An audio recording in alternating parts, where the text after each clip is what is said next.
ठीक है, तो आज हमारा फर्स्ट लेक्चर है about the mould design course.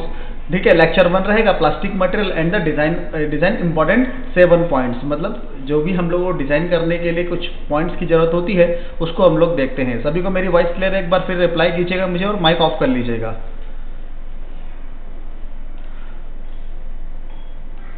Voice clear है? ठीक है, ओके। तो सबसे पहले हम लोग देखते हैं अबाउट द प्लास्टिक मटेरियल। अगर मैं आपसे पूछूंगा कि what is the plastic material, plastic material क्या होता है, a simple definition of the plastic material, anyone? कोई भी मुझे बताएगा? सभी को पता होगा भी प्लास्टिक मटेरियल के बारे में तो इन्फॉर्मेशन, क्योंकि हम लोग प्लास्टिक के साथ ही डील करने वाले हैं, right?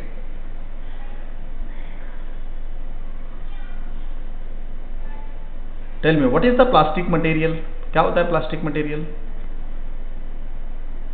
I need a basic definition of the plastic.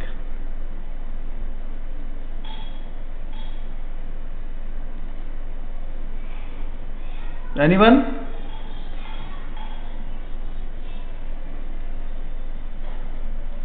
Okay, चलो। Plastic is nothing but plastic are the polymer. आप ये बोल सकते हो बेसिकली प्लास्टिक मटेरियल किससे बना होता है? पॉलीमर सब्सटेंस से बना होता है। ठीक है, मेनी रिपीटेड यूनिट्स जिसको हम लोग मोनोमर्स बोलते हैं, मोनोमर्स बोलते हैं।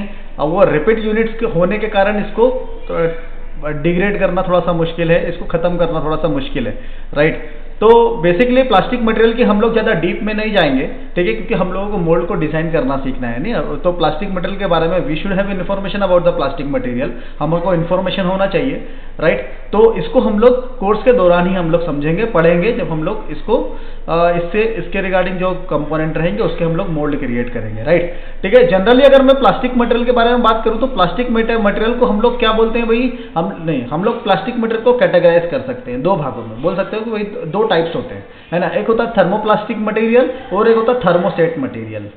ठीक है, जनरली अगर मैं मोल्डिंग की बात करूं तो मोल्डिंग में हम लोग थर्मोप्लास्टिक मटेरियल का इस्तेमाल करते हैं। ठीक है, थर्मोप्लास्टिक मटेरियल को एक और नाम से बुलाया जाता है जिसको बोलते हैं engineering material. Thermoplastic are also known as engineering material. क्या बोलते हैं भाई? Engineering materials. ठीक है, थर्मोप्लास्टिक मटेरियल को इंजीनियरिंग मटेरियल भी बोला जाता है। ठीक है, इतना समझ में आया? ठीक है, बेसिक हमारे पास मोल्डिंग एक बोल सकते हो वर्टिकल मोल्डिंग मशीन के बारे में मैं आपको थोड़ा सा कुछ चीज़ें बताता हूँ ताकि आपको समझ में आए, राइट? देखो, एक जॉन वेस्ली हेड करके एक साइंटिस्ट है, उन्होंने सबसे पहले एक छोटी सी मशीन को बनाया था, ठीक है, जिसका नाम क्या था? जिसका नाम था वर्टिकल मोल्डिंग मशीन, आप बोल सकते हो, राइट? ठीक है, तो वर्टिकल मोल्डिंग मशीन कुछ इस तरह से काम करती थी। देखो चलिए देखते हैं, लाइक दिस।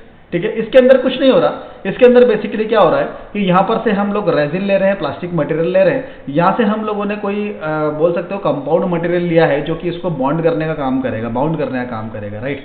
ठीक है, और यहाँ पर ये this is nothing but this is the core and cavity. ये प्लंजर इसको पुश कर रहा है, मटेरियल को इसके अंदर डाल रहा है, कूल हो रहा है, राइट? और क्या हो रहा है भाई?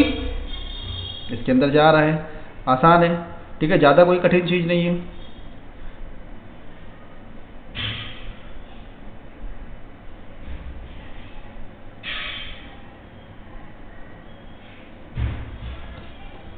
क्लियर हुआ? इतना कोई ज़्यादा कठिन चीज़ नहीं है। तो अभी हम लोगों ने देखा about the plastic material. Plastic material कितनी तरह के होते हैं? थर्मोप्लास्टिक और the thermoset. There is a difference between the thermoplastic and thermoset material. भाई थर्मोप्लास्टिक और अभी जो मैंने आपको मोल्डिंग मशीन बताई वो किस तरह की मोल्डिंग मशीन थी भाई? हेलो, रिप्लाई कर सकते हो, you can reply. Vertical moulding machine, vertical moulding machine, right?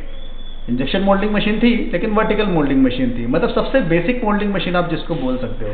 ठीक है, जब अब मैं आपको कुछ पहले तो कुछ चीज़ बताता हूँ। आपका आज फर्स्ट लेक्चर है, फर्स्ट लेक्चर से आप अपने पास एक नोटबुक लेके रखो भाई, है ना? एक पेन लेके रखो, और जो भी कोई इंपॉर्टेंट चीज़ अगर मैं बताता हूँ जैसे about the calculation, about the theory, industrial point of view से अगर कोई चीज़ होती है, राइट, तो उसको नोट करना जरूरी है। जैसे फॉर एग्जांपल अगर मैंने बोला कि भाई ये नोटबुक का फर्स्ट पेज है, सेकंड पेज है, थर्ड पेज है, फोर्थ पेज है, तो भाई इस पेज पे कुछ नोट्स बने होना चाहिए आपको कि फर्स्ट लेक्चर में हमारा ये कवर हुआ था, है ना? इसके अंदर ये इंपॉर्टेंट कुछ पॉइंट्स थे। सेकंड जो लेक्चर था वो इसके अंदर ये चीज़ें थी, राइट? तो यू शुड हैव, मतलब आपके पास कुछ नोट्स होना चाहिए, उसके आपको नोट्स बनाना चाहिए। ठीक है, जिस तरह से हम लोग basic primary education, secondary education में जिस तरह से हम लोग करते थे ना, नोट्स बनाते थे भाई, है ना?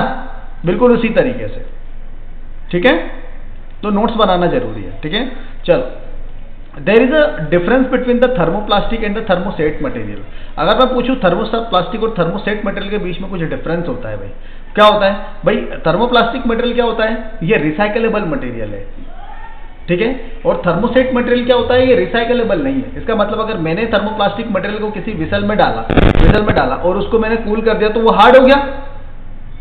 इसको फिर से मेल्ट करके मैं दूसरे विसल में डालूंगा तो ये फिर से हार्ड बन जाएगा, राइट? मतलब ये बेसिकली क्या है? रिसाइकलेबल है, ये रिसाइकल हो सकता है, लेकिन थर्मोसेट मटेरियल रिसाइकल नहीं हो सकता। एक बार अगर आपने इसको गर्म करके, फॉर एग्जांपल मेल्टेड कंडीशन में अगर आपने किसी विसल में इसको डाला तो ये क्या हो गया? It is like a stone, ये बन गया एक बार, फिर आप इसको मेल्ट कर नहीं पाओगे।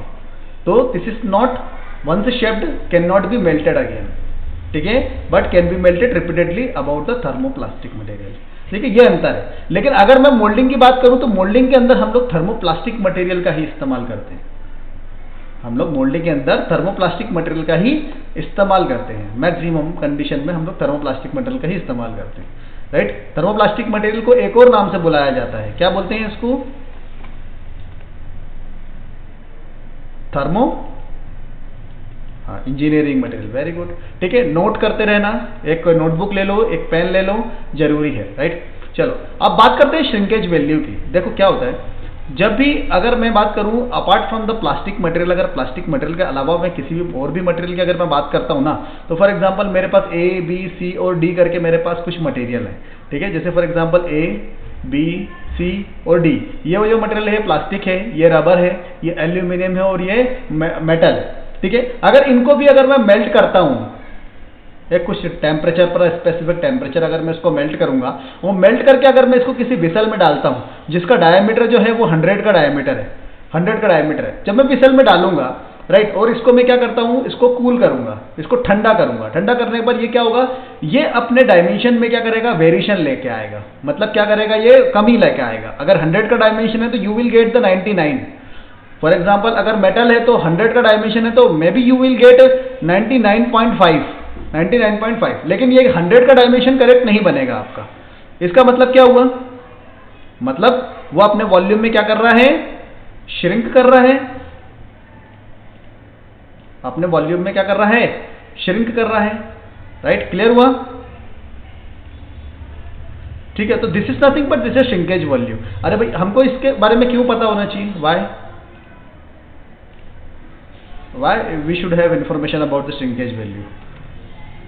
क्योंकि प्लास्टिक मटेरियल जो होता है या फिर कोई भी मटेरियल होता है वो अपने वॉल्यूम में श्रिंक करेगा। इसका मतलब हमको अगर ये वॉल्यूम में श्रिंक कर रहा है, इसका मतलब ये हुआ कि इसकी कोर और कैविटी को हमको थोड़ा सा इंक्रीज करना पड़ेगा। अगर मुझे इसका एक कंपोनेंट है उसका डायमीटर मुझे चाहिए 100 का, अगर 100 का डायमीटर चाहिए इसका मतलब मेरा उसका कोर और कैविटी उससे 100 से थोड़ा ज़्यादा बनेगा, थोड़ा सा 100 से ज़्यादा बनेगा, ताकि वो श्रिंक करने के बाद मुझे वो डिजायर डायमेंशन मिलेंगे।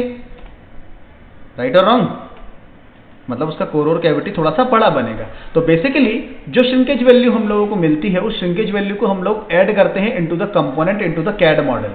कैड मॉडल के अंदर क्या करते हैं? उसको ऐड करते हैं, राइट? ठीक है, अगर जैसे फॉर एग्जांपल अगर मैंने श्रिंकेज वैल्यू की बात करें तो भाई श्रिंकेज वैल्यू अगर प्लास्टिक के बारे में बात करूं तो जनरली जो ये होती है ये 0.2 से लेकर 2% के बीच में होती है। 0.2 से लेकर 2% के बीच में होती है, लेकिन डिपेंडिंग अपॉन द मटेरियल अलग अलग हो सकती है। अच्छा, थर्मोप्लास्टिक मटेरियल के बारे में बात करूं तो कौन कौन से थर्मोप्लास्टिक मटेरियल है? कोई 5 थर्मोप्लास्टिक मटेरियल के मुझे नाम बताओ। Tell me. ABS,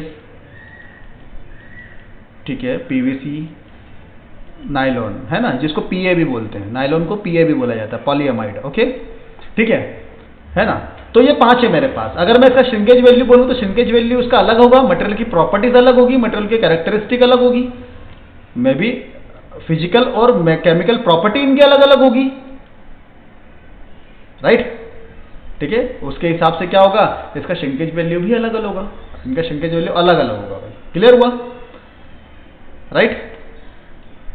ठीक है, तो बेसिकली हमको अगर मैंने बोला भाई PP कंपोनेंट, PP मटेरियल है मेरे पास, तो PP के लिए श्रिंकेज वैल्यू फॉर एग्जांपल अगर 2% है, तो मुझे अगर PP का कोई कंपोनेंट अवेलेबल है मेरे पास इसका मतलब मुझे क्या करना पड़ेगा, इसके श्रिंकेज वैल्यू को इसके अंदर ऐड करना पड़ेगा। तो श्रिंकेज वैल्यू को ऐड करना पड़ेगा मतलब हमको क्या करना पड़ेगा, उस कंपोनेंट को स्केल करना पड़ेगा, उस कंपोनेंट को हमको स्केल करना पड़ेगा, राइट। कैड मॉडल को स्केल करना पड़ेगा, राइट और रॉन्ग, ठीक है। तो स्केल करना पड़ेगा तो we will use the scale body command, scale body command, ठीक है। अगर इसमें सिंपल सा फॉर्मूला है, जितना भी श्रिंकेज है 2 डिवाइड बाय 100, फॉर एग्जांपल 2% है तो 2 डिवाइड बाय 100 प्लस 1 हम लोग करेंगे, जो भी हमको वैल्यू मिलेगा वो क्या मिलेगा। फॉर एग्जांपल 2 डिवाइड बाय 100 करा तो कितना मिला 0.02, प्लस 1 करा मैंने तो क्या मिला हमको 1.02, ठीक है। Put this value into the scale body for scaling the component, component को स्केल करने के लिए हम लोग इस वैल्यू का इस्तेमाल करेंगे और इस वैल्यू को स्केल बॉडी कमांड में पुट अप करेंगे, राइट, ठीक है। तो स्केल बॉडी जब हम लोग इसके अंदर डाल देंगे तो हमारा कंपोनेंट क्या हो जाएगा, स्केल हो जाएगा, मतलब थोड़ा सा बढ़ जाएगा कितने परसेंटेज के साथ, कितने परसेंटेज के साथ बढ़ जाएगा, 2% के साथ, राइट। अगर मैंने बोला कि ये मेरा कंपोनेंट है और ये कंपोनेंट क्या हो जाएगा, इंक्रीज हो जाएगा, बढ़ जाएगा। तो ये जो ग्रीन वाला पोर्शन बता रहा हूं this is nothing but this is the increase, ये हो गया इंक्रीज हो गया फॉर एग्जांपल, राइट। तो भाई अगर मैं इसको इतना अगर इसके अंदर मटेरियल डालता हूं तो जो रेड वाला आपको अंदर कंपोनेंट दिख रहा है ये मुझे मिलेगा आफ्टर श्रिंकेज। तो this is the my desire dimension, ये मेरे कुछ डिजायर डायमेंशन है। थोड़ा थोड़ा समझ में आया, ठीक है। श्रिंकेज मतलब कैसा, चलो यहाँ देखते हैं। देखो ये बेसिकली क्या कर रहा है, ये मेरे पास एक कंपोनेंट है, अगर मैंने इसको इस तरह से इसके अंदर मटेरियल डाला है, गियर का कंपोनेंट है, तो बेसिकली क्या कर रहा है, अपने वॉल्यूम में श्रिंक कर रहा है। देखो वॉल्यूम में क्या कर रहा है, श्रिंक कर रहा है। इसका मतलब मुझे इसके अंदर कुछ, अगर मुझे डायमेंशन अगर ये चाहिए, फॉर एग्जांपल ये वाला जो डायमेंशन है फ्रॉम हियर टू हियर, ये डायमेंशन मुझे चाहिए अबाउट टू 99 का डायमीटर चाहिए। इसका मतलब है मुझे इसको ऑलरेडी थोड़ा सा कुछ बढ़ा के चलना पड़ेगा, मतलब ये ज्यादा होना चाहिए, जब ये ज्यादा होगा तभी तो मुझे 99 मिलेगा, right.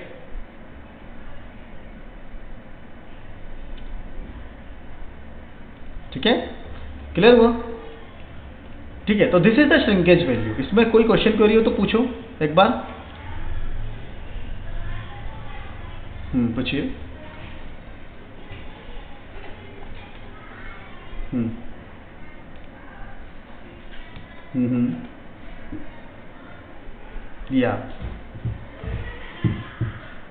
Basically, so your question is that how we select the specific value of the shrinkage value, right, for the material, right?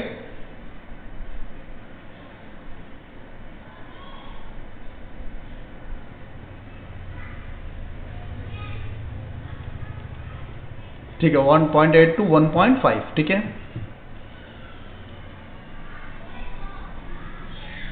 या फ्रॉम द एग्जैक्ट वैल्यू, मतलब from this range, how can we can select, right.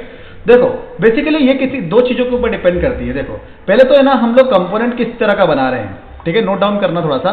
जैसे हमारे पास component जो है वो क्या है, वो फॉर एग्जांपल अगर रिवर्स इंजीनियरिंग का है, what is the meaning of reverse engineering, कि ऑलरेडी अगर कोई कंपोनेंट रेडी है, अगर ऑलरेडी कोई मार्केट में कंपोनेंट रेडी है तो उसके ऊपर डिपेंड करता है, राइट। तो अगर रिवर्स इंजीनियरिंग का कंपोनेंट है तो उसका अगर मोल्ड या डाई है उसका पहले से बन चुका है ना, बन चुका है, तो हम लोगों को पता होगा कि उसका श्रिंकेज वैल्यू क्या है, या फिर उसका फिटमेंट क्या है, या फिर उसका एप्लीकेशन क्या है। लेकिन if we are talking about the NPD apart from the reverse engineering, अगर मैं एनपीडी की बात करता हूं which is the new product design and development, NPD, इसका मतलब मैं जो प्रोडक्ट बना रहा हूं मार्केट में अभी तक अवेलेबल नहीं है, वो नया प्रोडक्ट है, न्यू वन, ठीक है। वो कैसा प्रोडक्ट है भाई, वो नया प्रोडक्ट है। अगर मैं उसको बना रहा हूं इसका मतलब उसके डायमेंशन वगैरह सभी चीज अलग होगा, उसका मटेरियल भी अलग होगा, राइट और रॉन्ग। फॉर एग्जाम्पल अगर मैंने पीपी मटेरियल लिया है, वो पीपी का जो श्रिंकेज रेंज जो होता है वो होता है 1 to 2%, फॉर एग्जाम्पल श्रिंकेज का जो रेंज होता है वो होता है 1 to 2%, राइट। इसके अंदर मैंने कुछ ऐड भी करा है, फॉर एग्जाम्पल 10% जीएफ मटेरियल, क्या ऐड किया है, 10% जीएफ मटेरियल मैंने इसके अंदर ऐड किया है। तो because of the GF material इसकी विस्कोसिटी चेंज होगी, material will be change, material property will be change because of the 10% GF material, glass fibre material, right और रॉन्ग, होगी कि नहीं, right. Now we have to find out the shrinkage value. तो अगर मैं बोल रहा हूँ 10% जीएफ मटेरियल ऐड कर रहे हैं या फिर नहीं कर रहे हैं, तो हम लोग क्या करेंगे, एनपीडी के लिए इसके लिए क्या बनाएंगे, हम लोग एक रैपिड टूलिंग का इस्तेमाल करेंगे, विच इज द आरटी। ये एक मेथड है जो कि रैपिड टूलिंग या फिर रैपिड प्रोटोटाइपिंग में आता है, राइट। तो रैपिड टूलिंग का इस्तेमाल करेंगे, इसके लिए हम लोग एक कोर और कैविटी को क्रिएट करेंगे by the rapid tooling method, by the 3D printing method, ठीक है। और इसका कोर और कैविटी को क्रिएट करेंगे, कोर और कैविटी बनाएंगे, इसके अंदर एक सैंपल प्रोडक्ट बनाएंगे। एग्जांपल के लिए मैं बोल रहा हूं एक, लेकिन एग्जांपल के लिए हम लोग इसके अंदर क्या बनाएंगे, कुछ सैंपल प्रोडक्ट बनाएंगे, और उस सैंपल प्रोडक्ट किससे हम लोग क्या निकालेंगे, इसकी एग्जैक्ट वैल्यू निकाल के देखेंगे कि कितना श्रिंक हो रहा है, ठीक है। फॉर एग्जांपल अगर मैंने बोला कि इसका डायमेंशन 100 है, 100 का डायमेंशन है, और 100 का dimension after shrinkage you will get about to 99, आपको मिला 99 का डायमेंशन मिला। इसका मतलब अगर 100 का डायमेंशन था और आपको 99 मिला, तो कितना परसेंटेज श्रिंक हुआ, हाउ मच,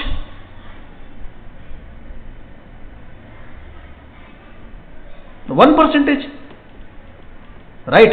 तो हमको ये चीज कहां से पता चलेगी कि हमको 1 से लेकर 2 के बीच में हमको कौन सी वैल्यू लेना है, by the rapid tooling, by the rapid tooling method. It is the another process for the NPD product, ठीक है। क्योंकि एग्जैक्ट वैल्यू हम कभी पता नहीं कर सकते, मतलब एग्जैक्ट वैल्यू हम कभी पता नहीं कर सकते, लेकिन अगर मैं इसके अंदर से 10 कंपोनेंट अगर निकालूंगा रैपिड टूलिंग से, तो 10 कंपोनेंट से हमको एक रेंज पता चल जाएगी कि वो 1 से लेकर मतलब 1% से लेकर या 1.1% के बीच में इसके कंपोनेंट का रेंज आ रहा है, ठीक है। तो आपको एग्जैक्ट क्या पता चल जाएगा, श्रिंकेज वैल्यू। तो आप फिर फाइनल मोल्ड पे काम स्टार्ट कर सकते हो। तो पहले हमको प्रोटोटाइप बनाना पड़ते हैं, आपने सुना होगा पहले कभी भी कि we have to create a prototype और रैपिड टूलिंग, राइट और रॉन्ग, ठीक है। तो ये चीजें होती हैं। तो श्रिंकेज वैल्यू ऐसे डिसाइड करते हैं, ऐसा नहीं कि 1 से लेकर 2% के बीच में अपने मन से कोई भी उठा लो, ऐसा कभी नहीं होता। एग्जांपल के लिए अगर मैं बोलूं कि मेरे पास 3 शॉप है, 3 शॉप जहां से आप मटेरियल को परचेस करते हो, ठीक है। एक जो शॉप है ए है, एक शॉप बी है, एक शॉप सी है। तो भाई ये अगर आपको मटेरियल 90 रुपए केजी दे रहा है और ये आपको मटेरियल 100 रुपए केजी दे रहा है और ये मटेरियल आपको 110 रुपए केजी दे रहा है, भाई इसका मतलब इसकी क्वालिटी में कुछ ना कुछ डिफरेंस है इनके।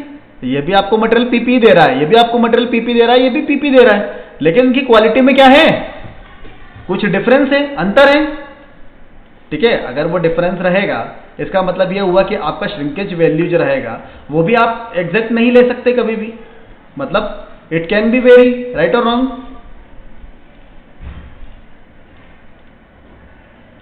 इट कैन बी वेरी, बदल सकती है, वो चेंज हो सकती है।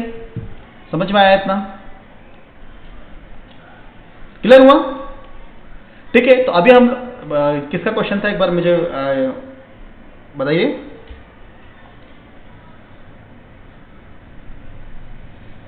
या आप बताइए।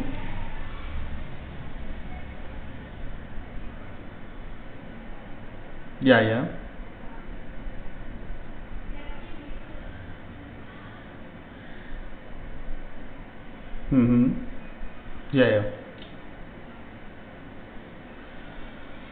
Yeah, of course.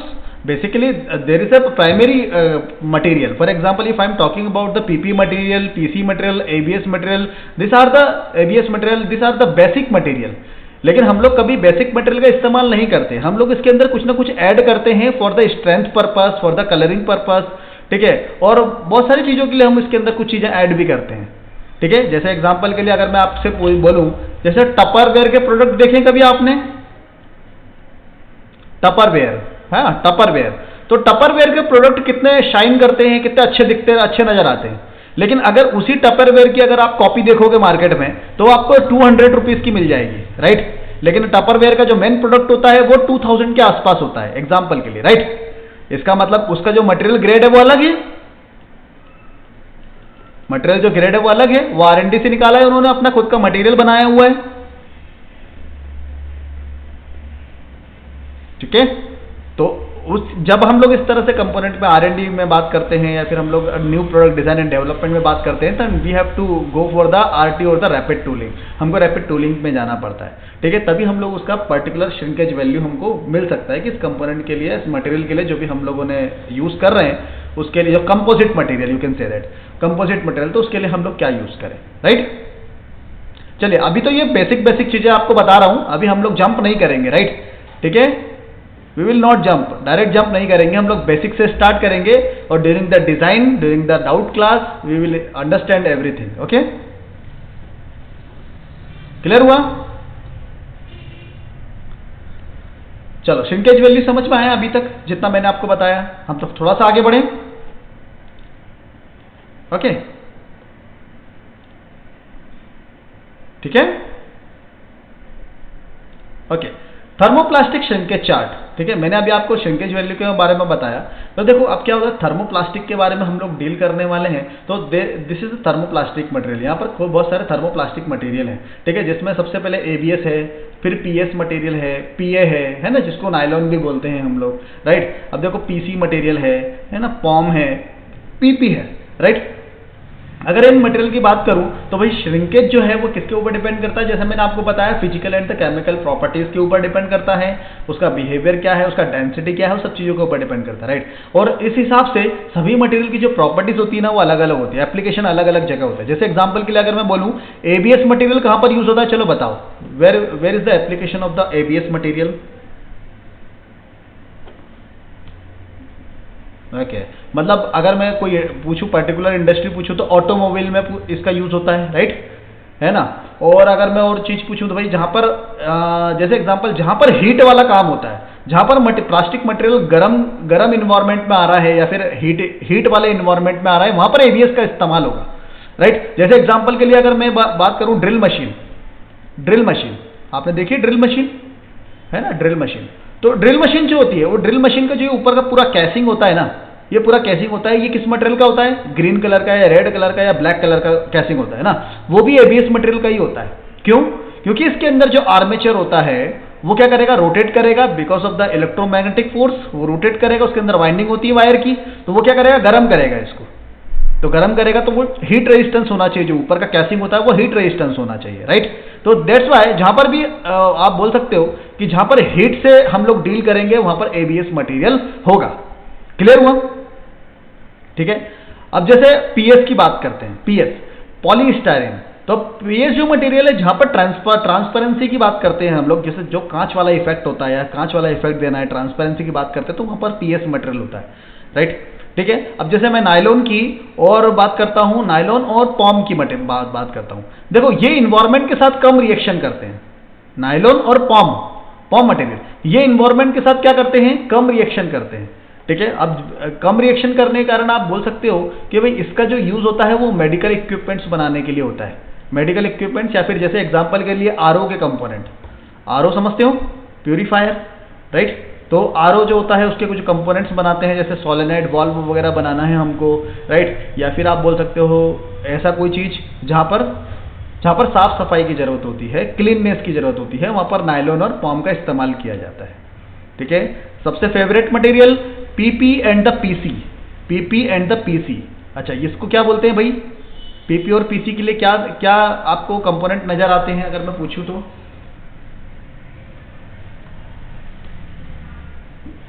बताइए।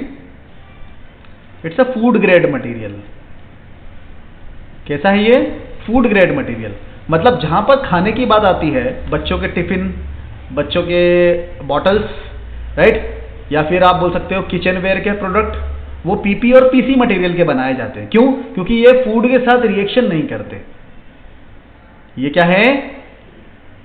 ये फूड के साथ रिएक्शन नहीं करते। पीपी और पीसी मटेरियल, ये क्या है? फूड ग्रेड मटेरियल है।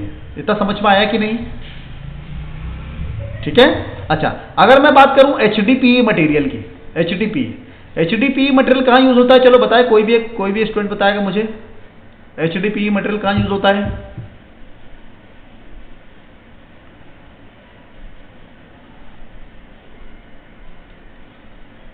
बताओ भाई, नोट डाउन करना कुछ इंपॉर्टेंट चीज। एचडीपीई मटेरियल होता है यूज पैकेजिंग के काम में, ये पैकेजिंग की बात होती है, या फिर जैसे कैरेट्स वगैरह की बात होती है, या फिर ऐसी कोई चीज़ जहाँ पर हम लोग पैकेजिंग का इस्तेमाल कर रहे हैं, जहाँ पर पैकेजिंग या ऐसी कोई कंपोनेंट बना रहे हैं जो इसको ना हम लोग खाने से टच कर रहे हैं या फिर किसी और से टच कर रहे हैं, तो भाई बेसिकली ऐसी चीज़ों बनाने के लिए हम लोग को HDPE मटेरियल का इस्तेमाल करते हैं। HDPE मटेरियल सस्ता भी होता है। अब पॉलीविनाइल क्लोराइड की बात करूँ तो PVC का इस्तेमाल कहाँ पर होता है, बताइएगा मुझे जल्दी से। PVC पॉलीविनाइल क्लोराइड पाइप से, है ना, पाइप। अच्छा, पाइप में क्यों होता है, इसका कारण है। देखो पहली बात तो है ना, पाइप में इसलिए होता है क्योंकि इसका क्या है, इसका है ना श्रिंकेज वैल्यू सबसे ज्यादा कम होता है। देखो श्रिंकेज वैल्यू बहुत कम है। पॉलीविनाइल क्लोराइड PVC का जो श्रिंकेज वैल्यू 0.1% से लेकर 0.2% है। अगर मैं आपसे पूछूं 1 mm में कितने माइक्रोन होते हैं, how much micron in 1 mm? 1000। इसका मतलब ये हुआ कि 1 mm में ये कितना परसेंटेज श्रिंक होगा। अगर मैं बात करूं तो 1000 माइक्रोन में कितना परसेंटेज श्रिंक होगा, 0.1 बोला तो मैंने, ओनली 1 माइक्रोन। ठीक है। अगर मैंने जैसे 2% की बात करूं PP की, तो ये 1000 माइक्रोन में कितना माइक्रोन श्रिंक होगा, 20 माइक्रोन। आया कि नहीं समझ में, 20 माइक्रोन। अरे भाई अगर मैं इसका बोलूं कि भाई 2% निकालो 1000 का, कितना निकलेगा, 20 माइक्रोन निकलेगा ना। एक 0 से एक 0 गया, you will get the 2%, right, है ना। ठीक है। तो भाई यहां से एक चीज समझ में आती है कि PVC क्यों यूज होता है। PVC होता है फॉर द प्रॉपर फिटिंग, कि भाई एक पाइप दूसरे पाइप के अंदर प्रॉपर तरीके से फिट हो जाए ताकि लीकेज की प्रॉब्लम ना हो। तो दैट्स वाई हम लोग PVC का इस्तेमाल करते हैं for the proper fitting into the piping, या फिर आप बोल सकते कंस्ट्रक्शन वाली जो चीजें होती है वहां पर हम लोग इसका इस्तेमाल करते हैं। क्लियर हुआ, थोड़ा समझ में आया। तो दिस ऑल आर द कुछ एप्लीकेशंस मैंने आपको बताए हैं। अगर मैं जैसे एग्जांपल के लिए आप एक मोल्ड डिजाइनर बन जाते हो, ठीक है, फॉर एग्जांपल आप मोल्ड डिजाइनर बन जाते हो, आप ऑलरेडी हो इंडस्ट्री में हो, तो अगर आपसे कोई पूछे भाई कि हमको बच्चों के लिए टिफिन बनाना है, राइट, तो टिफिन बनाने के लिए कौन सा मटेरियल सही रहेगा, ठीक है, तो आप क्या बताओगे कि भाई HDPE मटेरियल सस्ता है, आप इसका इस्तेमाल कर लो, ऐसा बताओगे क्या? नहीं। क्या बताओगे आप? अगर आप अच्छे इंजीनियर हो, पैसा ज़्यादा कमाना नहीं चाहते हो, सच अच्छा काम करना चाहते हो, तो आप बोलोगे सर PC या फिर PP का इस्तेमाल कीजिए क्योंकि ये फूड ग्रेड मटेरियल है भाई, है ना, तो इसका इस्तेमाल करोगे तो बच्चों को नुकसान नहीं होगा। भले ही आपको थोड़ा सा महंगा मटेरियल मिलेगा, लेकिन हाँ बच्चों को नुकसान नहीं होगा, है ना। तो ये आपके प्रोडक्ट अच्छे रहेंगे, है ना। और PP का जो रहता है वो 5 नंबर के आसपास ऐसा कुछ करके आता है, ठीक है, उसमें PP लिखा होता है, ठीक है, ये इसका नंबर है, ग्रेड नंबर बोल सकते हैं आप इसको, ठीक है। तो इस तरह से बताओगे। अगर आपसे पूछा जाए भाई मोटर का कैसिंग है, तो मोटर का कैसिंग बनाना है, तो आप क्या बोलोगे, PP और PC बोलोगे क्या? नहीं, पिथक PP और PC नहीं बोलोगे। क्यों? क्योंकि ये फायर रेजिस्टेंस मटेरियल नहीं है। Then we have to go for the ABS material. हमको ABS मटेरियल की तरफ जाना पड़ेगा। क्यों? क्योंकि ये फायर रेजिस्टेंस है, फायर को रेजिस्ट करता है, राइट, हीट को रेजिस्ट करता है। तो depending upon the material property, हर मटेरियल का अलग अलग एप्लीकेशन है, अलग अलग यूज है, अलग अलग एप्लीकेशन है, अलग अलग यूज है। क्लियर हुआ कि नहीं? थोड़ा समझ में आया, राइट, ठीक है। अब देखो यहां पर मैं बात करता हूं परसेंटेज, श्रिंकेज वैल्यू का परसेंटेज, ठीक है। यहां पर परसेंटेज में और MM में वैल्यू दिया हुआ है। तो देखो ABS जो मटेरियल है उसका रेंज जो है 0.4 से लेकर 0.6, ठीक है, मतलब 4 माइक्रोन से लेकर 6 माइक्रोन तक श्रिंक होता है ये। PP का देखो भाई, PP कितना होता है, 1 से लेकर 2%, ठीक है। अब यहाँ पर HDPE देखो 1.5 से लेकर 3%, मतलब एक मोटा रेंज दिया हुआ है। ऐसा नहीं है कि बहुत ज्यादा है, लेकिन एक मोटा रेंज दिया हुआ है कि इतना श्रिंक होता है। अगर आपसे कोई ABS पूछे तो भाई 0.6 से ज्यादा परसेंटेज नहीं होता। अगर मैं वर्जिन मटेरियल के बारे में बात करूं, इसके अंदर कुछ ऐड नहीं कर रहा तो ABS जो है आप बोल सकते हो 0.6% से ज्यादा नहीं श्रिंक हो सकता, है ना। वो PP के बारे में अगर मैं बात करूं तो PP 2%, 2.5% तक जा सकता है श्रिंकेज वैल्यू में, ठीक है, 2%, 2.5% तक जा सकता है श्रिंकेज वैल्यू में। लेकिन अगर इसके अंदर मैं कुछ परसेंटेज 10% GF मटेरियल ऐड करूं, जैसे एग्जांपल के लिए कुछ परसेंटेज, एग्जांपल के लिए 10% बोल रहा हूं मैं, इसके अंदर अगर मैं GF मटेरियल ऐड करूं किसी मटेरियल के अंदर, तो इसकी विस्कोसिटी चेंज हो जाएगी। विस्कोसिटी मतलब क्या होता है? What is the meaning of viscosity? या बेसिकली जैसे वाटर है, अगर मैं वाटर को फ्लो करता हूं तो उसकी फ्लो कैपेसिटी अच्छी होगी, लेकिन इसके अगेंस्ट अगर मैं एक हनी है या शहद बोलते हैं जिसको, अगर उसको मैं अगर फ्लो कराऊंगा तो उसका मतलब आप बोल सकते हो कि density of the honey is higher than the water, right. ठीक है, तो दिस इज द विस्कोसिटी। ठीक है, तो अगर विस्कोसिटी किसी की अगर आप चेंज कर दोगे, ठीक है, तो कुछ ना कुछ उसके अंदर अंतर आएगा, डिफरेंस आएगा, राइट। तो because of the G of material viscosity change होती है। ठीक है, हम समझेंगे इसको आगे, हम लोग एक और देखेंगे कि प्लास्टिक मटेरियल के अंदर, कोई भी प्लास्टिक मटेरियल के अंदर अगर कुछ चीज ऐड करते हैं तो क्या क्या डिफरेंस आते हैं। ठीक है, देखो अभी मैंने आपको ये चीज बताई, राइट। अब देखो अभी मैंने बेसिक चीज बताई आपको कि प्लास्टिक मटेरियल क्या होता है। थर्मोप्लास्टिक और थर्मोसेट दो तरह के मटेरियल होते हैं। एक सिंपल सी मोल्डिंग मशीन के बारे में आपको बताया मैंने और कुछ नहीं। Difference between the thermoplastic and the thermoset, दो तरह के प्लास्टिक मटेरियल होते हैं, थर्मोप्लास्टिक और थर्मोसेट। थर्मोप्लास्टिक मटेरियल को क्या बोलते हैं, इंजीनियरिंग मटेरियल बोला जाता है। ठीक है, श्रिंकेज वैल्यू के बारे में समझा, भाई दुनिया का कोई भी मटेरियल है वो श्रिंक जरूर होगा। मतलब अगर मैं मेल्टेड कंडीशन में है, अगर उसके अंदर कुछ टेम्परेचर प्रोवाइड करूंगा, फिर उसको मैं ठंडा करूंगा, तो क्या करूंगा, तो क्या होगा, वो श्रिंक होगा भाई, अपने वॉल्यूम में क्या करेगा, कमी लेके आएगा, है ना। तो हमको वो स्केल बॉडी से प्रोवाइड कराना पड़ता है, उसको स्केल करना पड़ता है। ठीक है, थर्मोप्लास्टिक श्रिंकेज चार्ट के बारे में देखा, जिसके अंदर हम लोगों ने अलग अलग मटेरियल के अलग अलग एप्लीकेशन को समझा depending upon the property of that material, in उस मटेरियल की प्रॉपर्टी के हिसाब से कि भाई इसकी प्रॉपर्टी क्या है, केमिकल और फिजिकल प्रॉपर्टी क्या है, उसके हिसाब से अलग अलग एप्लीकेशन होते हैं। ठीक है, हर एक का श्रिंकेज वैल्यू अलग अलग होता है, अलग अलग श्रिंकेज वैल्यू होता है, राइट। ठीक है, अब हम लोग देखते हैं कुछ पॉइंट्स है। देखो जब भी आप मोल्ड को डिजाइन करना स्टार्ट करते हो ना, ठीक है, जब भी फॉर एग्जांपल आप किसी भी कंपोनेंट के लिए मोल्ड को डिजाइन करना स्टार्ट करते हो, तो भाई यू शुड हैव इन्फॉर्मेशन, आपके पास कुछ इन्फॉर्मेशन होना चाहिए। कौन सी इन्फॉर्मेशन होना चाहिए, ये कुछ पॉइंट्स होना चाहिए to for design a tool. आप किसी टूल को अगर मोल्ड को डिजाइन कर रहे हो तो उसके लिए आपको ये इन्फॉर्मेशन होना चाहिए फ्रॉम पॉइंट 1 to 7 पॉइंट। ठीक है, अब इसके अंदर पहले पॉइंट हम लोग देखते हैं, फर्स्ट पॉइंट देखते हैं। भाई जब तक ये 7 पॉइंट आपके पास इन्फॉर्मेशन ना हो तब तक आप मोल्ड को डिजाइन कभी करना स्टार्ट मत कीजिएगा। ठीक है, नहीं तो क्या होगा, कस्टमर आपके ऊपर आपको बोलेगा, बोले सर आपने चीजें गलत बनाई है ना। तो इससे पहले जब तक ये 7 पॉइंट्स ना हो आपके पास तब तक इस्तेमाल नहीं करना, तब तक आप बोल सकते हो मोल्ड डिजाइन करना स्टार्ट नहीं करना। सबसे पहले कंपोनेंट देखो, कंपोनेंट जो होता है ना, सबसे पहले इंपॉर्टेंट चीज होती है कंपोनेंट। कंपोनेंट मतलब क्या है, जैसे आप किसी भी कंपोनेंट के लिए क्या बना रहे हो, एक मोल्ड बना रहे हो, तो उसके लिए क्या होगा, एक कंपोनेंट होगा। ठीक है, जो कि क्या होगा, प्लास्टिक का कंपोनेंट होगा। तो भाई सबसे पहले तो क्या होगा कि उस कंपोनेंट के डायमेंशन आपको पता होना चाहिए, तो 2D ड्राइंग्स आपके पास होना चाहिए। अगर 2D ड्राइंग अवेलेबल है तो आप 3D मॉडल खुद क्रिएट कर लोगे यूजिंग सॉफ्टवेयर, राइट और रॉन्ग। और अगर कस्टमर के पास ऑलरेडी 3D मॉडल अवेलेबल है तो उनसे बोलिए भले सर XT स्टेप या IGS या फिर किसी फॉर्मेट में मुझे प्रोवाइड कराइए, राइट। ठीक है, अगर उनके पास 2D ड्राइंग अगर अवेलेबल है, रिवर्स इंजीनियरिंग का काम करा रहे हैं अगर वो, तो 2D ड्राइंग अवेलेबल है। अगर जब कंपोनेंट हमारा बन के तैयार हो जाएगा तभी तो उसका मोल्ड बनवाएंगे, राइट और रॉन्ग, कि पहले से ही चालू काम करवा देंगे। जब तक हमारा कंपोनेंट रेडी नहीं है तब तक हम लोग उसका मोल्ड कैसे बनवा सकते हैं, राइट और रॉन्ग। ठीक है, मतलब कंपोनेंट शुड बी रेडी। अगर आप ही क्रिएट कर रहे हो, अगर आप ही बना रहे हो, तो आपको उसके लिए एक 2D ड्राइंग क्रिएट करनी पड़ेगी। आपको कस्टमर के लिए एक 2D ड्राइंग क्रिएट करनी पड़ेगी और डायमेंशन को वेरीफाई करने के लिए कस्टमर के पास भेजना पड़ेगा कि सर डायमेंशन को वेरीफाई करके बताइए कि ऑल डायमेंशन इज करेक्ट और नॉट। ठीक है, सभी डायमेंशन सही हैं या गलत है। ठीक है, अगर कुछ भी गलती हो तो मुझे बताइए, रिवीजन में जाएंगे हम लोग, फिर से एक और हम लोग उसकी मॉडल को करेक्शन करेंगे। जब तक मॉडल करेक्ट नहीं हो जाता, जब तक मॉडल में करेक्शन पूरी तरह से नहीं हो जाता, जब तक मॉडल अप्रूव नहीं हो जाता, तब तक हम लोग मोल्ड के काम को आगे नहीं बढ़ाएंगे। क्लियर हुआ कि नहीं इतना? ठीक है, फर्स्ट पॉइंट क्लियर होना चाहिए, समझ में आया। सेकेंड पॉइंट है नंबर ऑफ कैविटीज। तो कस्टमर क्या बोलता है, कभी कभी कस्टमर बोलता है, बोले सर हमको है ना नंबर ऑफ कैविटीज 10 चाहिए, लेकिन कस्टमर ने हमको बोला है सर हमारे पास तो सिर्फ 50 टन की मशीन अवेलेबल है और हमको 10 कैविटी मोल्ड बनाना है।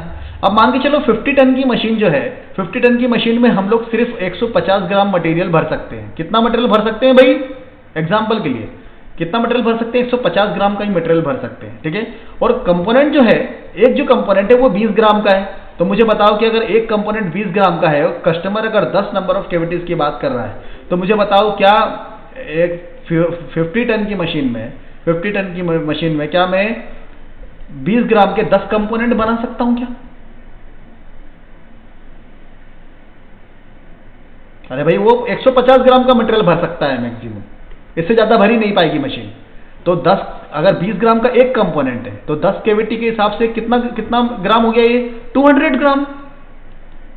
ठीक है। अभी तो मैं सिर्फ 200 ग्राम, मैंने फीड सिस्टम वगैरह और कुछ चीज़ें ले नहीं रहा हूँ, ठीक है, जस्ट एग्जांपल।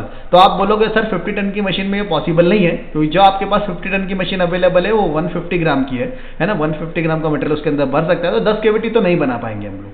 आप मुझे बताइए कितना बन सकता है, राइट और रॉन्ग, क्लियर हुआ कि नहीं? तो नंबर ऑफ कैविटीज के बारे में हमको पता होना चाहिए, और depending upon the number of cavities उसका टनेज कैलकुलेशन बढ़ेगा। मतलब हमारा जो ये 50 टन का है ना, ये 50 टन नहीं होगा, अगर 10 कैविटी के हिसाब से वो 100 टन हो सकता है। कितना हो जाएगा? 100 टन हो जाएगा। तो 100 टन की मशीन में भी उतना मटेरियल हम लोग भर सकते हैं, 200 मटेरियल के आसपास भर सकते हैं, इससे ज़्यादा भर सकते हैं। तो we have to go for the 100 ton machine, right और रॉन्ग? तो we should have information the number of cavities की, कितना नंबर ऑफ कैविटीज हमको चाहिए, ताकि हम लोग टनेज की कैलकुलेशन को कर सकें और कस्टमर को बता सकें कि नंबर ऑफ कैविटीज के हिसाब से कितना टनेज का मशीन रिक्वायर्ड है। आया कि नहीं समझ में? थोड़ा थोड़ा समझ में आया फर्स्ट और सेकेंड पॉइंट, ठीक है। चलो थर्ड पॉइंट देखते हैं। देखो अब यहाँ पर ये नंबर ऑफ कैविटीज और जो टनेज डाटा, ये दोनों एक दूसरे से रिलेट करते हैं ना। मतलब टनेज डाटा जब हमको पता रहेगा तभी हम लोग नंबर ऑफ कैविटीज को भी उसके कंपेयर कर सकते हैं, है ना। थर्ड पॉइंट देखो, number of component material. Third point है component material and the shrinkage value. हमको पता होना चाहिए कि कंपोनेंट का मटेरियल क्या है। कस्टमर जैसे एग्जांपल के लिए कस्टमर बोलता है सर हम लोग पीपी यूज करेंगे। क्या यूज करेंगे? चलो पीपी यूज करेंगे, कस्टमर ने हमको ये बोला, ठीक है।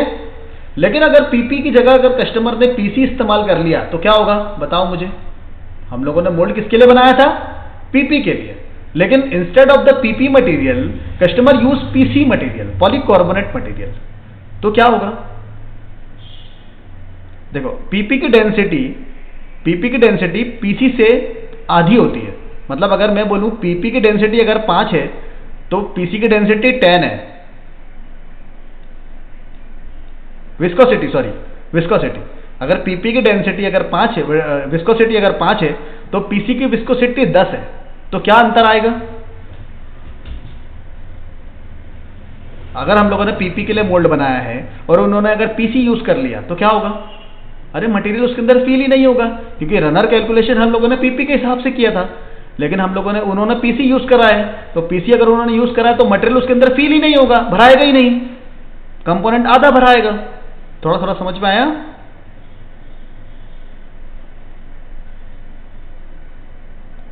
रिप्लाई कीजिएगा प्लीज।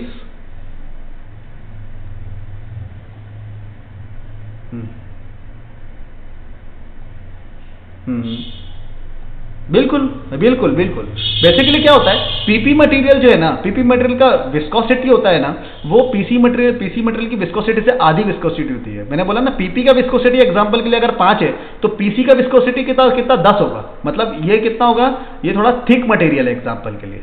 ये क्या है? ये थोड़ा पतला मटेरियल, थीन मटेरियल है बोल सकते हो, राइट, ठीक है।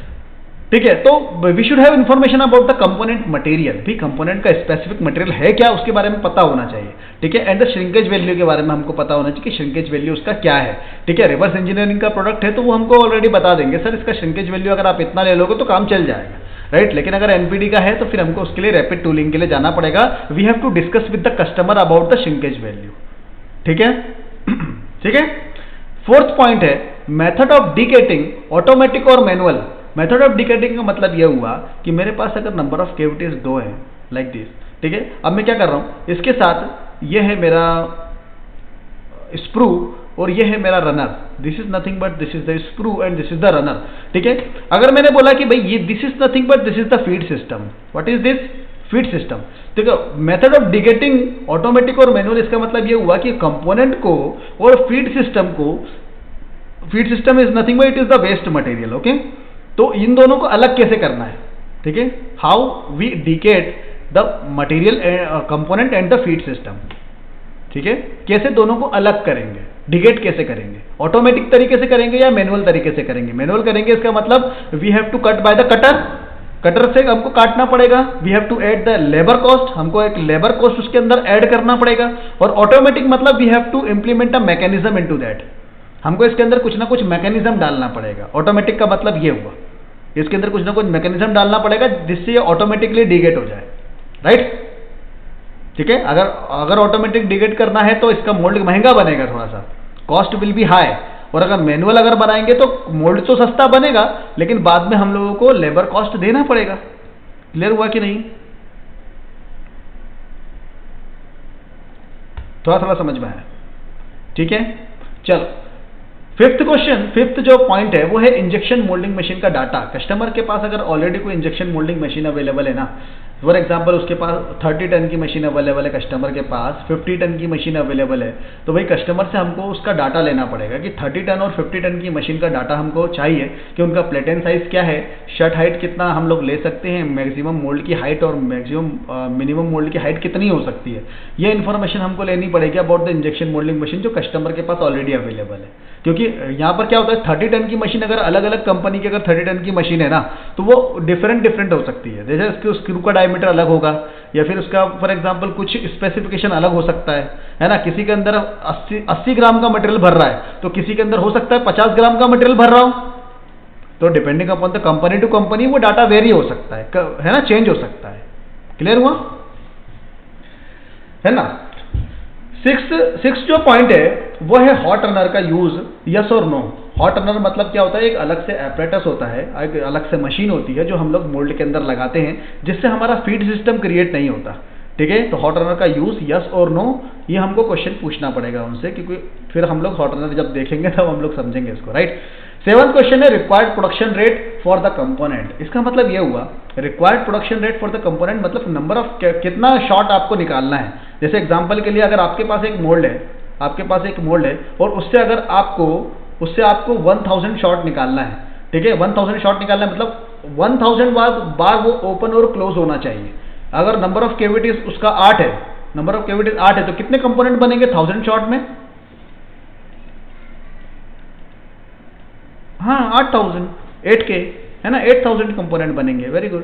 देखो बेसिकली क्या होता है, तो नंबर ऑफ शॉट से ये होता है कि हमारा जो कंपोनेंट है, या फिर आप बोल सकते हो कि जो भी हम लोग कंपोनेंट बना रहे हैं उससे हम लोग एक रिक्वायर्ड, एक बोल सकते हैं स्पेसिफिक डायमेंशन की रेंज में बना रहे होंगे, है ना। मैंने बोला कि ये जो डायमेंशन की रेंज है ये है 100 बाय 100, और इसका टॉलरेंस जो है वो है प्लस माइनस 0.05, मतलब 50 माइक्रोन, मतलब 100 माइक्रोन का रेंज है, 100 माइक्रोन का रेंज। लेकिन अगर 1000 शॉट अगर उसके पड़ेंगे तो 1000 शॉट पड़ने के बाद ये रेंज चेंज हो जाएगा। मतलब आप बोल सकते हो फिर 100 प्लस 0.06 अगर डायमेंशन अगर आपका आएगा तो कंपोनेंट फेल है, राइट और रॉन्ग। इसका मतलब यह हुआ कि रिक्वायर्ड प्रोडक्शन रेट के ऊपर क्या डिपेंड करेगा, material of the core and cavity, right और रॉन्ग।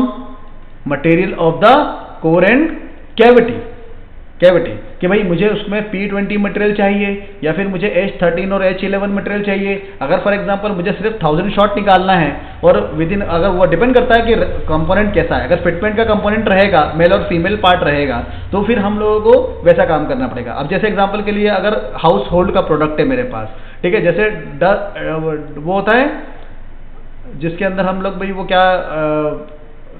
क्या बोलते हैं, बास्केट टाइप का मटेरियल है ना, कंपोनेंट है। तो अगर इस तरह के कंपोनेंट को अगर मुझे निकालना है तो मुझे क्या इसके अंदर टॉलरेंस की जरूरत है, क्या फिटमेंट की आवश्यकता है क्या मुझे इस तरह के कंपोनेंट में? हाँ, तो इसमें हम लोग कितने भी कंपोनेंट निकाल सकते हैं भाई। एक बार डाई बन गई, जब तक डाई चल रही है हमारी, जब तक मोल्ड हमारा चल रहा है तब तक कंपोनेंट निकलेंगे। लेकिन अगर कोई कंपोनेंट ऐसा है जो फिटमेंट का है, मतलब मेल और फीमेल पार्ट है, मेल और फीमेल, मतलब ये डायमेंशन क्या होता है, जरूरी है इसके लिए कि इसका मेल और फीमेल पार्ट, राइट, ये वाला, तो ये जरूरी है। तो इसका मतलब ये हुआ कि उसके लिए मटेरियल हमको चूज करना पड़ेगा ताकि हमारा ये जो डायमेंशन है, ये डायमेंशन रहे नंबर ऑफ शॉट के हिसाब से सही रहे, राइट और रॉन्ग। क्लियर हुआ? ठीक है, तो this all are the 7 points. This all information is very important, necessary for design a complete mould.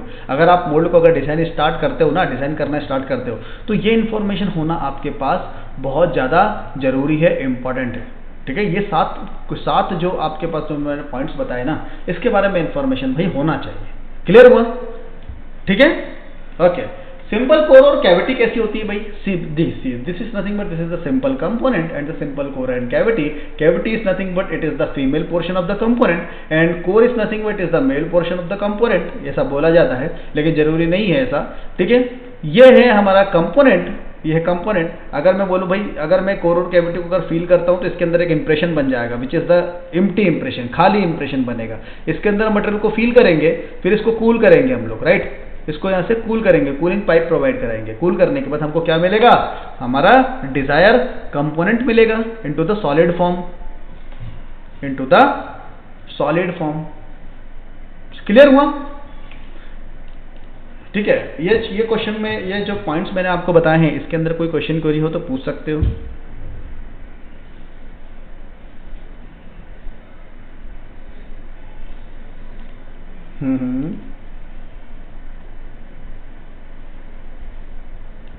बिल्कुल। हॉट रनर का पूरा कॉस्ट इंक्रीज हो जाएगा।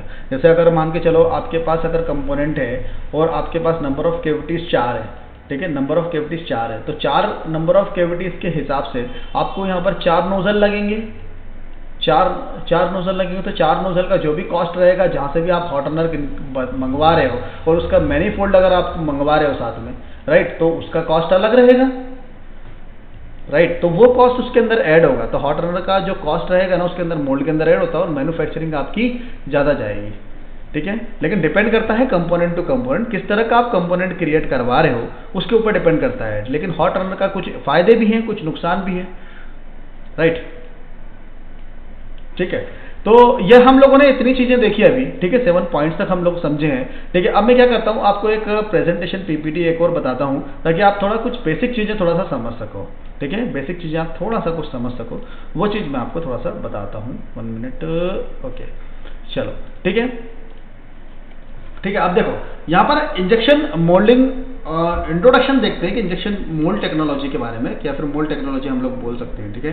तो सबसे पहले तो भाई पॉइंट्स है कुछ, उसको हम लोग समझते हैं कि कौन कौन से पॉइंट्स है। देखो, इंजेक्शन मोल्ड मशीन, ठीक है, मतलब जो भी इंजेक्शन मोल्ड मशीन है उसके बारे में हमको इन्फॉर्मेशन कुछ ना कुछ चीज़ें होना चाहिए जो हम लोग आगे देखने वाले हैं। जैसे एग्जाम्पल के लिए, जैसे कि भाई कितने टन की मशीन होती है, ठीक है, 30 टन की मशीन अवेलेबल होती है, 50 टन की मशीन, 80 टन की मशीन, 100 टन की मशीन, है ना, 50 टन की मशीन, है ना, इस तरह से मशीन अवेलेबल होती है, ठीक है।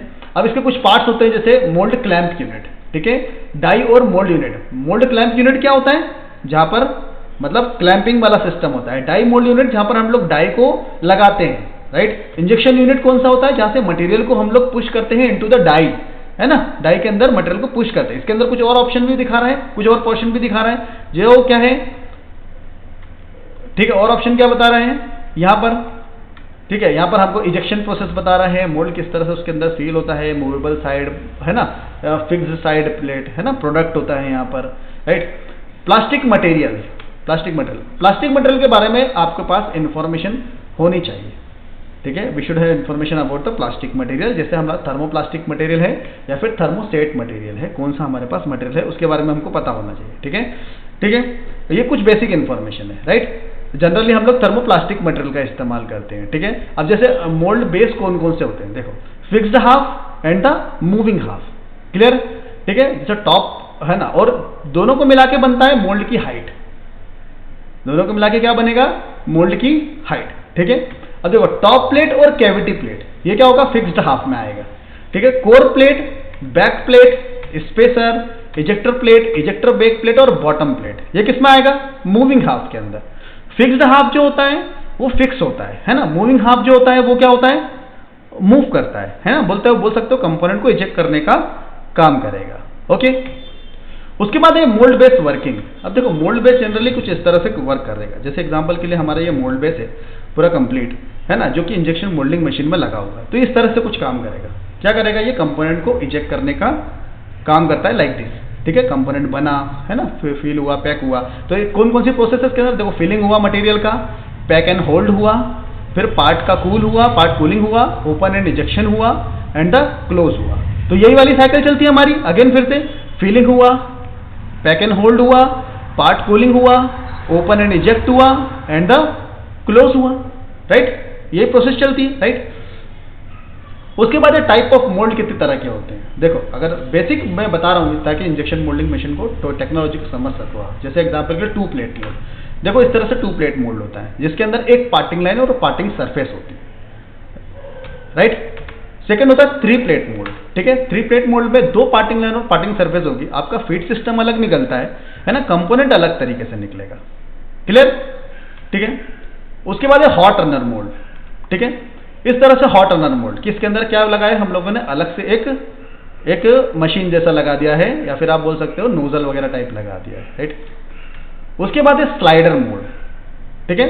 स्लाइडर मोल्ड इस तरह से कुछ काम करेगा कि जिसके अंदर एक स्लाइडर लगा हुआ है, एक्सटर्नल अंडरकट को रिलीज करने का काम करता है। This are the type of the mould, है ना, ये टाइप्स हैं कुछ मोल्ड के। उसके बाद है लिफ्टर मोल्ड, ठीक है। देखो इस तरह से अगर कोई इंटरनल अंडरकट अवेलेबल है तो उसके इंटरनल अंडरकट को क्रिएट करेगा, कंपोनेंट को उस इंटरनल अंडरकट को क्रिएट करने का काम करता है, ठीक है।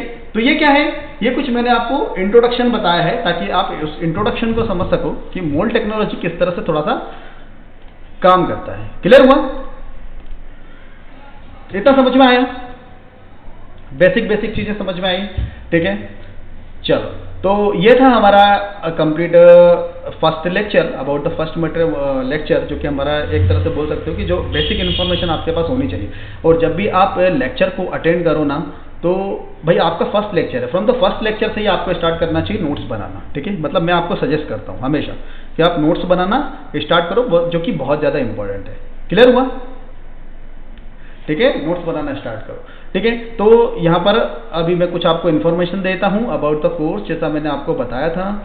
यहाँ पर मैं 1 मिनट, ठीक है। तो ये हमारा कुछ, मैं आपको आफ्टर 2 डेज मैं आपको कुछ डाटा प्रोवाइड कराऊंगा which is about the mould design course, जिसके अंदर आपके PDF लेक्चर्स जो भी मैं आपको पढ़ाता हूँ वो सभी इसके अंदर अवेलेबल हैं, ठीक है। साथ ही साथ प्रैक्टिस कैड कंपोनेंट जो है, ठीक है, जो भी आपको जिसके लिए आप मोल्ड क्रिएट करोगे आप मुझे बताओगे, ठीक है। सैटरडे के दिन हमारी क्लास होती है जिसके अंदर आप स्क्रीन शेयर करके मुझे बताते हो, ठीक है।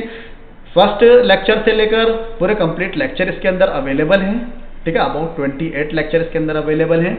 आपको मैं बताऊंगा कब कौन सा लेक्चर देखना है ताकि उसके ऊपर हम लोग डाउट सेशन ले सके, ठीक है। ये चीज मैं आपको बता दूंगा, डोंट वरी, ओके।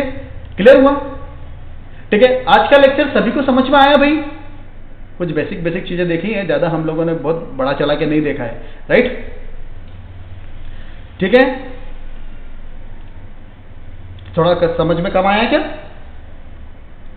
अच्छा, आपने लेट अटेंड करा था, ओके, कोई बात नहीं, मैं इसका रिकॉर्डेड सेशन में आपको प्रोवाइड कराऊंगा। अभी अब मैं आपको लिंक शेयर कर देता हूं उसके लिए, ठीक है। तो आज का लेक्चर हमारा यहीं तक, ठीक है। कल हम लोग फिर कल से फिर कंटिन्यू करेंगे, okay. 9 PM same time, okay. या टुमारो 9 PM सेम टाइम। चलिए, okay, good day, good night. Sure, of course मैं आपको लिंक शेयर कर देता हूँ, okay. Good day, good night.